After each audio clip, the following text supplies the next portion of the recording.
תעננו על כפרה, רק ל-60 או ל-70 שנה, זה ששוכן לחצאים, בו תעננו על כפרה, כאילו ראינו את זה מהתוצאות של דבר של האדם יכול לעמוד בפני רחב ואינם אני מערבים הדבש, מפני שהתורה אומרת ככל ספורות, אבל פרדקטור של האדוני האדוני, אמרתי מה נמסגם כל זה, לאדוני זה מותר שלנו מותר בך אדוני יושיע, אמן תענה למה קוראים והרבל, אדוני מנחת ידעו משמונה, עולם מוכשנים קדמוניות. בוקר אור רבותיי, ברשות הרב מרא דאתרא רבנים.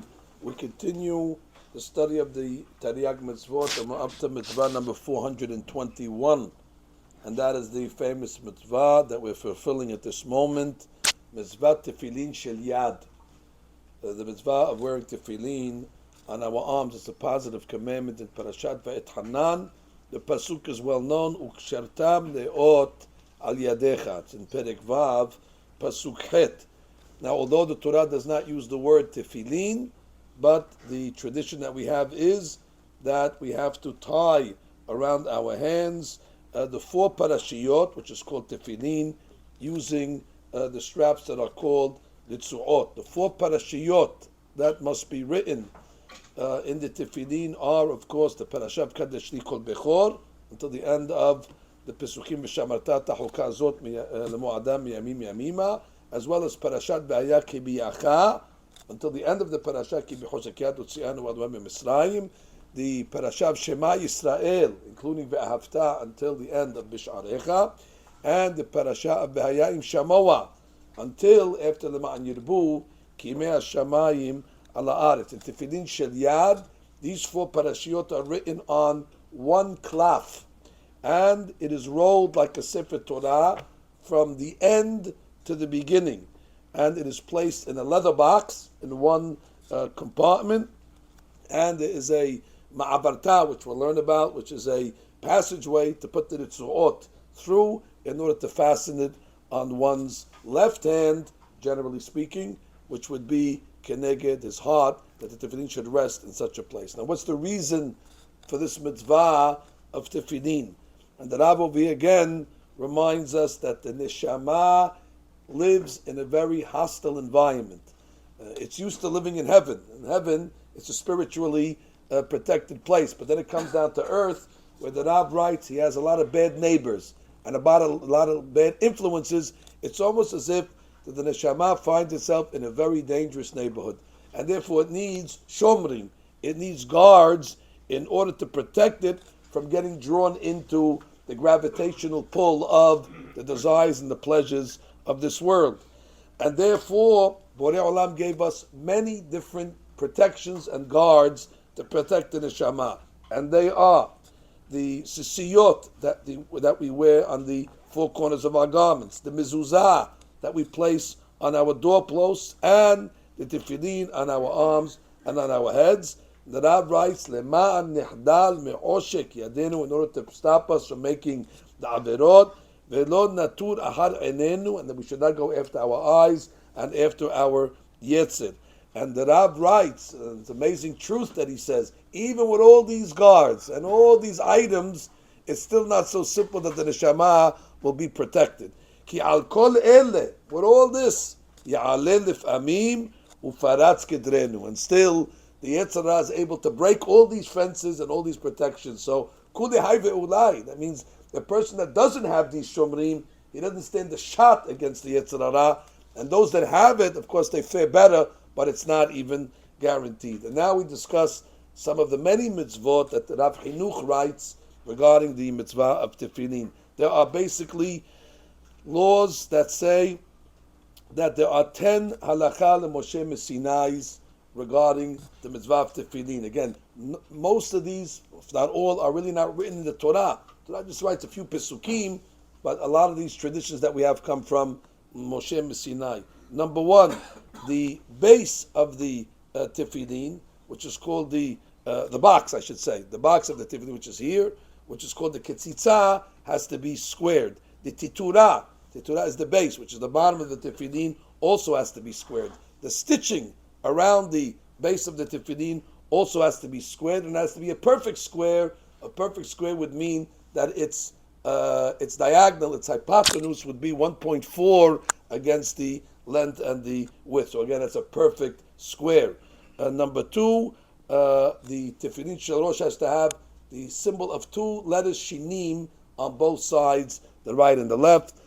Furthermore, they have to be wrapped in a matlit. The Rab says after you take the parasha, you don't just stick it in the box. You have to wrap it into cloth or wrap it into a sheet of something, and then you stick it in. Before you stick it in, you have to take the thread from an animal that's kosher, from the hair of an animal that's pure, and you wrap the outside of the parchment that's in this matlit, and then you stick it in. Furthermore, the tefillin themselves must be stitched with the sinew of kosher animals.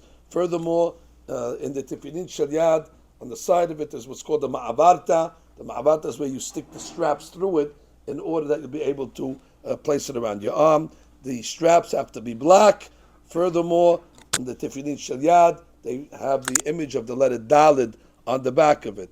En osim tefillin v'ritzuot ela Yisrael. Only Jews are able to make the tefillin. The length of the straps have to be enough to go through the ma'avarta, to make the letter Yud, which we have on the side of the tefillin, to go around the arm, and to reach the middle finger in order to make 3 straps around the middle finger, as we do. Furthermore, on the tefillin, tefillin is a beracha. Now there's a mahloket what the beracha is, but the Rav Chinuch follows the opinion that we make one beracha lahaniach tefillin on both the yad and the rosh. But if one's putting on the rosh separately, or he made a hefsek between the yad and the shel rosh, the beracha and the shel rosh would be al mitzvat tefillin. The place where we put the tefillin shel yad is on the muscle, the area of the arm, the bicep. Very good. That is tafua, which is elevated between the shoulder and the elbow, in between over there. And the tefillin should be placed in a way where a person's hand down, it rests right by his heart, as the pasuk says, al levavecha. The time that a person puts on the tefillin is from the morning, from the time where we said yesterday, Mashiach, we can recognize his friend from 4 amot away, until sunset. Shabbat and Yom Tov and Chol HaMoed is not the time of tefillin. Tefillin is called an ot, and these are already otot, and therefore there's no need to put the tefillin. Tefillin needs guf naki. That is a very big hashkafa here that the Rav Chinuch tells us. What does guf naki mean? So he says it means a hygienically clean body. That means they don't want the tefillin to be worn by somebody that has stomach problems, and therefore he'll be passing gas during the time of the tefillin. That would not be respectful. But he says, do not make the misinterpretation that when we say that tefillin needs guf naki, means naki me'averot. And therefore you'll come along and say, well, listen, I have averot, I'm not such a good guy, I make sins, and then I don't do the right things. Therefore, I'm not worthy to wear the tefillin. He says, afilu tameh u'ba'al averot. Even if the guy's tameh and he's a ba'al averot, hayab b'tefillin. And the rabbi is very optimistic when he says, "Ve'ulai mitoch hatmadato b'mitzvat tefillin." Maybe the tefillin will have the ability to turn him around, and therefore yashuv medarko hara'ah. And then the rabbi says a group that I guess was lived around his time that used to preach that only people that are hasidim and tzaddikim and are very, very meticulous in the observance of the mitzvot, they should wear tefillin, but everybody else should not wear the tefillin. And they base it, he says, on the Yerushalmi in Berachot in Perek Bet. Yerushalmi says that a guy came along and gave his friend a silver kiddush cup to watch. And then when he came back to him and he said, "Where's the cup?" and he said, "I don't know what you're talking about. I never got any cup." So the Yerushalmi says that the guy says, the truth of the matter is, I didn't trust you. I trusted the tefillin that you were wearing. The tefillin were an indication to me that you're a religious guy, and now I see that you're a thief. So you see, they used to say, if you're wearing tefillin, that means you're holding by certain levels. People are going to trust you, and if you have to live according to a certain standard. And if you're not living according to that standard, so then your tefillin are only going to bring to Chilul Hashem, because people are going to say, "Oh, look at this guy wearing tefillin over here," and the guy really doesn't follow religious vows. That was the opinion that was out there, that was trying to convince people that, listen, you can't be two-faced if you're going to wear the tefillin. Now, I must just put in a caveat, although the tefillin doesn't say this, it's probable that he was talking about in the olden days when they would wear the tefillin all day long. where that would already, be an indication where you see the guy in the marketplace and so on and so forth. But nonetheless, the Chinuch comes along and he says, Velo chen beti. He's telling his son, this is not my opinion. He doesn't want his son not to wear tefillin. He says, Velo chen beti imaed ki yadati. He says, I'm well aware. She'en sadiq ba'ares asher ya'aseh tov velo yecheta. He says, you don't think I know people make sins? Listen, it's human to sin. People make sins. What are you going to do? Ve'im kol zeh lo yimna'enu mit'asek b'mitzvot ba'et mitzvot shel Elohim. But just because we make averot, that does not come along and exempt us from the mitzvot. And he says, on the contrary, mi yodeya, who knows again, but by performing the mitzvot, we have a general rule that says mitzvah goreret mitzvah. That one mitzvah leads to another mitzvah. And mitzvot happen in bunches, and therefore it leads to something better. And schar mitzvah mitzvah, and the reward of one mitzvah is another mitzvah. And therefore, to tell a guy that you're not holding, and therefore you shouldn't do it, on the contrary, maybe he should start doing it, and then he'll be holding. There's a famous pasuk that says, Sur merah va'aseh tov. And some explain that before you do good, you must desist from evil. The pasuk is following a sequential order. Sur merah. And once you are finished with sur merah, aseh tov. But others, the way the Chinuch is learning it is, the goal is sur merah. That's the objective. But how do you reach the objective of sur merah, aseh tov? Just do good. Just keep on doing good, and a little of the light will push away a lot of the darkness. And therefore, on the contrary, the Chinuch, this is 800 years ago, one of the Rishonim, is coming along to say a truism that still applies, and definitely applies till today when it comes to people that find themselves far from religion. Well, who am I going to do? What am I going to do? Mitzvot to serve God? I'm such in a low place. And the Chinuch says, what do you mean? We know about you. En sadiq ba'ares. Start doing the mitzvot, and all of a sudden you start to see a metamorphosis and a transformation. Furthermore, the Rav reminds us of the famous mahloket Rishonim in the order that the Tefiline are placed in the box and the way they're written. This mahloket on one side is, of course, Shitat Rashi. Harambam agrees with it, and Rav Hai Gaon, that say that we write the Tefiline and we place them in the box in the order that they are written in the Torah. And that, of course, is Kadesh li kol bechor, and then V'haya ki biyacha, Shema, and V'hafta, and then V'haya im Shamawa, which is called Tefiline of Rashi, meaning it's not his Tefiline, it's his Shita.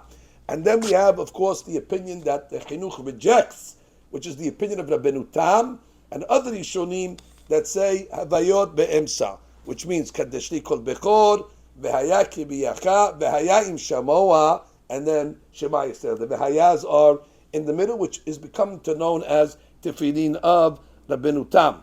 Of course, the Chinuch rules like Shitat Rashi, but it is well known that once the Arizal came and told us that Elu ve'elu devrei Elohim Hayim, that actually both Shitot have a place in the Kabbalah, and the Gemara says there's a place on the head for two Tefillin, because that's the way they always wore two Tefillin, and the Ben Ish Chai says Moshe Rabbeinu wore two Tefillin, and they all wore two Tefillin. It's not a safek. They're both emet. They're just looking at it from a different perspective, and that follows those opinions. Furthermore, this mitzvah applies in all places, not only in Eretz Yisrael, in all places, at all times. It applies only to males and not to females, for the obvious reason it's a mitzvah shehazman gerama. It's bound by time. You can only wear tefillin during the day, and there's certain days that we don't wear tefillin. Ladies are exempt. Although the Gemara in Erubin Tzadivav does tell us there were some famous, notable ladies that wore tefillin, like Michal, the daughter of Shaul, and there's a mahloket if the rabbis were happy with her behavior or not. The Maaseh, ladies don't wear tefillin today, as we know. Different reasons were said. Maybe it's harder for a lady to keep guf naki, especially with dam nidan, things like that you're learning, and therefore it is not the custom for ladies to wear the tefillin. If somebody transgresses this mitzvah and does not wear the tefillin shel yad, or the rosh, which means they are separate mitzvot. If a person can only wear yad, he wears yad. But if a person can only wear rosh, he wears rosh. They're not me'akev each other, they're two separate mitzvot. But the Rav says a big hadush. What happens if a person does not wear tefillin shel yad and rosh? Bitel het aseh. He has transgressed 8 different positive commandments. That means if a person goes a day without wearing tefillin, he's minus 8, because there's a mitzvot aseh on the 4 parashiyot of Shelyad and 4 mitzvot on the parashiyot of Rosh, and therefore on the other side, which will end b'chitov, that if a person who puts tefillin on every day, tefillin shali Rosh, he's plus 8. He fulfills 8 separate positive commandments to wear the 8 parashiyot of the tefillin.